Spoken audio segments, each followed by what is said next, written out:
ముఖ్యమంత్రి గారు ఆవిష్కరిస్తూ ఉన్నారు.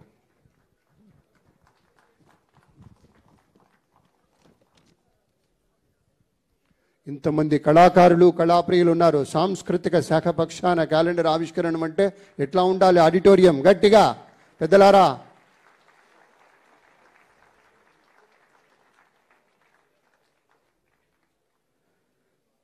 ధన్యవాదాలు తెలియచేసుకుంటూ ఇప్పుడు పెద్దలు గౌరవనీయ ముఖ్యమంత్రి వర్యులు తమ సందేశం అందించబోతున్నారు.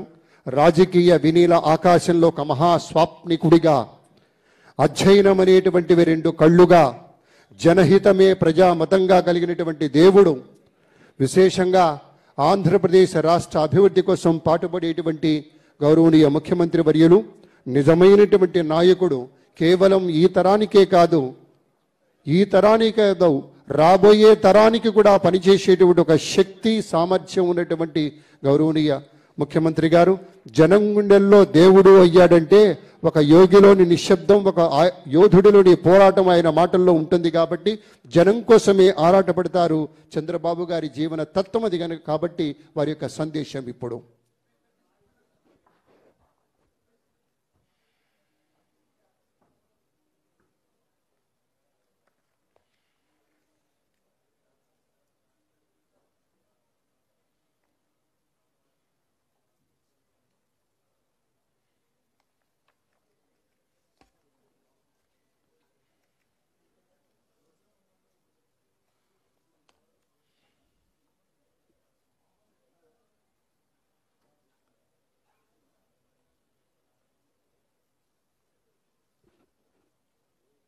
వేదికను అలంకరించినటువంటి సహచర మంత్రి వర్గ సభ్యులందరికీ, ప్రజాప్రతినిధులందరికీ, ఈరోజు ఈ కార్యక్రమానికి ఇచ్చేసినటువంటి వివిధ రంగాలకు సంబంధించినటువంటి ప్రముఖులందరికీ కూడా పేరు పేరున నమస్కారాలు. ఈరోజు మనందరం కూడా ఇప్పుడే నాగపణి శర్మ గారు చెప్పారు, శ్రీ విశ్వావసునామ సంవత్సరం, తెలుగు నూతన సంవత్సరం. ఈరోజు మనం అందరం కూడా జనవరి 1 జరుపుకుంటున్నాం. అది ఇంగ్లీషు. కానీ మన సాంప్రదాయాలను మనం మర్చిపోవడం లేదు. జనవరి 1 ఎంత ఇంపార్టెంటో న్యూ ఇయర్ కింద ఉగాది కూడా దానికంటే ఎక్కువ ప్రాముఖ్యత ఉంది. ఈరోజు మన సాంప్రదాయం చాలా గొప్పది. జనవరి 1కి మనం హ్యాపీ న్యూ ఇయర్ చెప్పుకుంటాం. తెలుగు నూతన సంవత్సరం రోజున మీరు చూస్తే మన సాంప్రదాయాలన్నీ ఉట్టిపడే విధంగా ఉగాది పచ్చడితో ప్రారంభిస్తాం. ఇప్పుడు కూడా మనందరం ఉగాది పచ్చడి తిన్నాం. దీంతో మనం మెంటల్గా ప్రిపేర్ అయిపోతున్నాం. కష్టాలుంటాయి, సుఖాలుంటాయి, అదృష్టాలు కలిసి వస్తాయి, సమ్టైమ్స్ దురదృష్టం కూడా వెంటాడుతుంది. అన్నింటినీ తట్టుకుని నిలబడడం చాలా అవసరమని మనకు మన పెద్దల నుంచి వచ్చినటువంటి వారసత్వ సంపద ఇది. అది వచ్చినప్పుడు చాలామంది కూడా దాన్ని ధైర్యంగా ఎదుర్కొనే శక్తి వస్తుంది. వేరే వాళ్లకు లేనటువంటి ఒక సంపన్నమైన వారసత్వం ఇదని చెప్పి కూడా నేను మీకు తెలియజేస్తున్నా. ఈ సందర్భంగా మన రాష్ట్రంలో, మన దేశంలో, విదేశాల్లో ఉండే తెలుగు వారందరికీ మీ అందరి తరపున ఉగాది శుభాకాంక్షలు తెలియజేస్తున్నా. ఈ ఉగాది ప్రతి ఒక్కరి జీవితాల్లో ఒక నూతనమైనటువంటి ఉత్సాహాన్ని కాకుండా ఒక మంచి భవిష్యత్తును ఇవ్వాల్సిందిగా భగవంతుని ప్రార్థిస్తున్నా. ఇప్పుడే నాగపణి శర్మ గారు చాలా విషయాలు చెప్పారు కాబట్టి నేను యుగాలు దొరికిపోవడం లేదు. ఎందుకంటే అది కాంపిటెంట్ వారే.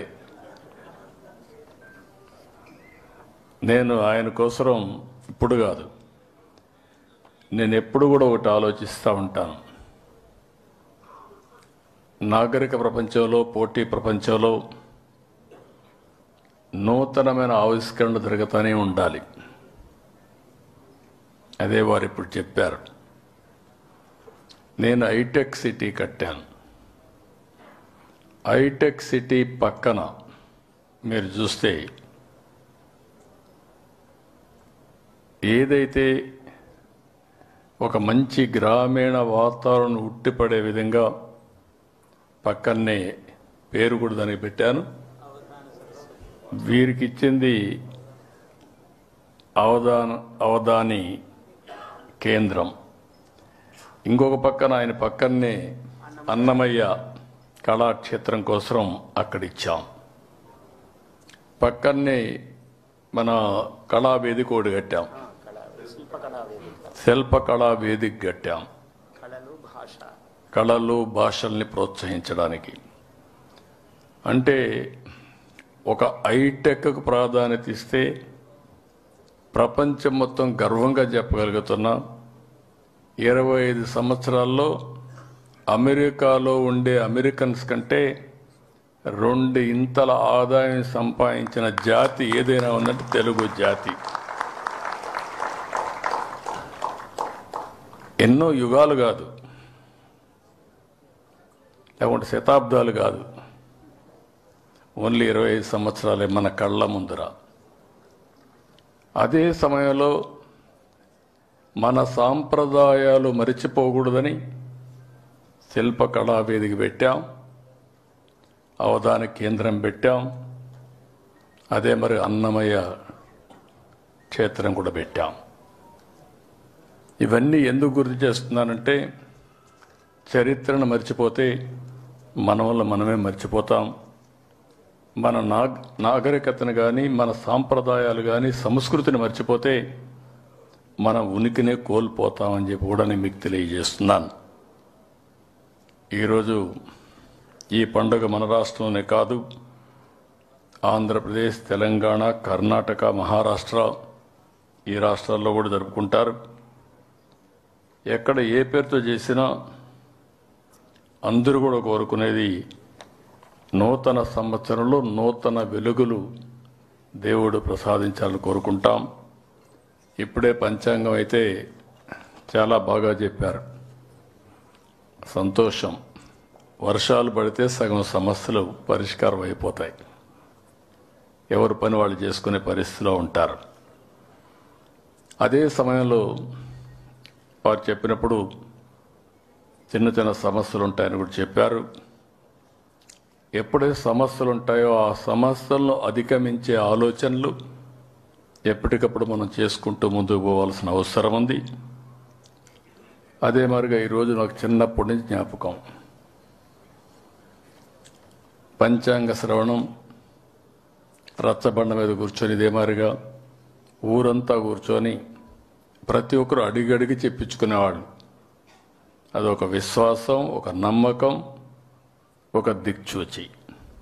ఎందుకంటే ఈ సంవత్సరం వారు చెప్పిన దాంట్లో మీరు ఒకసారి ఆలోచిస్తే వివిధ రాసులకు సంబంధించిన బలాబలాలు చెప్పారు.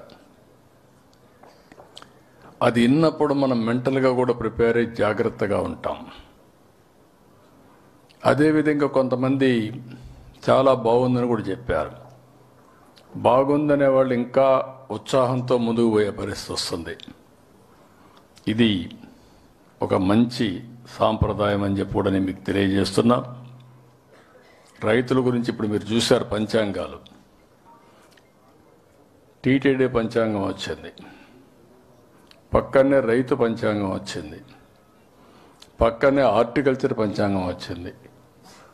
ఇవి చూసినప్పుడు రాబోయే రోజుల్లో వివిధ రకాలైనటువంటి మనం చేసే పనులు కూడా మన నాగరికతను అనుసంధానం చేసుకుంటూ, సంస్కృతి సాంప్రదాయాలని అనుసంధానం చేసుకుంటూ ముందుకు పోయే పరిస్థితికి వస్తున్నాం. ఈ ప్రభుత్వం, ఎన్డీఏ ప్రభుత్వం, మీరు ఒకటే గుర్తుపెట్టుకోవాలి, నేను కానీ, మిత్రుడు పవన్ కళ్యాణ్ గారు కానీ, బీజేపీ తరపున నరేంద్ర మోడీ గారు కానీ, ఈ దేశం బాగుండాలి, ఈ రాష్ట్రం బాగుండాలి, ప్రపంచంలో భారతదేశం అగ్రస్థానంలో ఉంటే, భారతీయులు అగ్రస్థానంలో ఉంటే వాళ్ళని లీడ్ చేసే శక్తి తెలుగు జాతికి ఇవ్వాలని ఈ ఉగాది సందర్భంగా సంకల్పిస్తున్నాను. ఈ ఉగాదిని అన్ని జిల్లాల్లో చేస్తున్నాం. ఢిల్లీలో ఏపీ భవన్లో చేస్తున్నాం. ఇంకొక పక్కన చెన్నైలో పొట్టి శ్రీరాములు మెమోరియల్ ట్రస్ట్లో కూడా అధికారికంగా ప్రకటిస్తున్నాం. 5 సంవత్సరాలు రాష్ట్రంలో కళ తప్పింది. ఈ మేరకు కూర్చొని మాట్లాడుకునే పరిస్థితి లేదు.